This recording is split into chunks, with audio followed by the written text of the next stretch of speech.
नमस्कार, मैं हूं राम किंकर सिंह। अपने सहयोगी राजा के साथ चुनाव तक के लिए वीडियो आप तक पहुंचा रहा हूं। खास बात यह है कि दिल्ली नगर निगम में जो सदन की दूसरी बैठक 24 जनवरी को होनी थी, वो वक्त के साथ शुरू तो हो गई। आधे घंटे की देर से शुरू हुई, लेकिन उसके बाद से वही हुआ जैसा 6 जनवरी को हुआ था। हालांकि हंगामा नहीं हुआ, आपत्ति जरूर हुई। यानी पीठासीन अधिकारी ने मौका मिलते ही मनोनीत पार्षदों को शपथ की बात कही, तो आम आदमी पार्टी से वरिष्ठ नेता और जो सदन है मुकेश गोयल, उन्होंने साफ तौर पर इस पर आपत्ति जताई। लेकिन एक बदलाव ये देखने को मिला कि आपत्ति तो हुई, लेकिन हंगामा या विरोध नहीं हुआ। उसके बाद क्या हुआ? उसके बाद जो शपथ है उसकी प्रक्रिया शुरू की गई।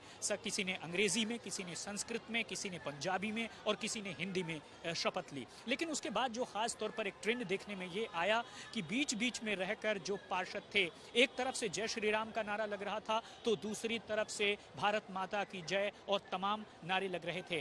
कई पार्षदों ने तो जय बाबा बागेश्वर का भी वहां पर नाम लिया और साथ ही साथ अलग अलग जो उनके लोकल स्तर पर देवता हैं या उनको पूजते हैं, कई दूसरे राज्यों का भी नाम ले रहे थे। यानी जैसे हरियाणा और रोहतक की जय, ऐसे ऐसे तमाम जो अलग अलग झलकियां देखने को मिली। लेकिन इन सब के बीच 2:30 बजे तक तो सब कुछ ठीक रहा। 2:30 बजे के बाद 15 मिनट के लिए जब ये स्थगित हुआ सदन, उसके बाद से मेयर का इलेक्शन यानी मेयर का जो चुनाव है उसकी कार्रवाई शुरू होती। इससे पहले बीजेपी के जो तमाम पार्षद थे वह नारे लगाने लगे। कोई मोदी मोदी के नारे लगा रहा था, कोई जय श्री राम के नारे लगा रहा था, तो दूसरी तरफ से केजरीवाल के खिलाफ नारे लगाए जा रहे थे। और दोनों पार्टियों के बीच में कोई जो है कम नहीं था।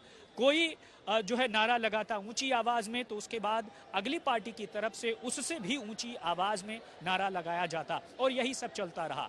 फिर 2 बार स्थगन के बाद जब तीसरी बार पार्षद जो है बैठी हैं, उसके बाद जैसे ही शपथ की प्रक्रिया शुरू होती, इससे पहले ही जो मुकेश गोयल हैं फिर उठे और उन्होंने ये कहा कि चूंकि जो नॉमिनेटेड काउंसलर्स हैं, जो एल्डरमैन हैं, उन्हें वोटिंग का मेयर के इलेक्शन में नहीं है, लिहाजा उन्हें इस सदन में रहने का कोई अधिकार नहीं है। ये सुनना था कि जो मनोनीत पार्षद हैं वो गुस्से में आ गए। उन्होंने वहां पर इस बात का पुरजोर विरोध किया और उसके बाद से केजरीवाल के खिलाफ नारे लगे।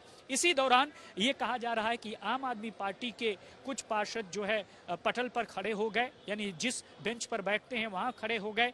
उन्हें रोकने के लिए बीजेपी के पार्षद खड़े हो गए और यही जो प्रक्रिया है वो लगातार चलती रही। उसके बाद पीठासीन अधिकारी ने जो सदन है उसे अगली तारीख के लिए, जो कि तय नहीं है, उसे स्थगित कर दिया। यानी हंगामे के चलते जो है सदन है वो स्थगित हुआ। लेकिन इन सब के बीच अगर आप सुनेंगे तो प्रवेश वर्मा ने साफ तौर पर कहा, जो कि सांसद हैं, उन्होंने सीधा सीधा आम आदमी पार्टी के ऊपर आरोप लगाया और उनका ये कहना था कि मनोनीत पार्षदों को सदन से बाहर करने का अधिकार सदन के किसी नेता का नहीं है और न ही वह ऐसी बात कह सकता है।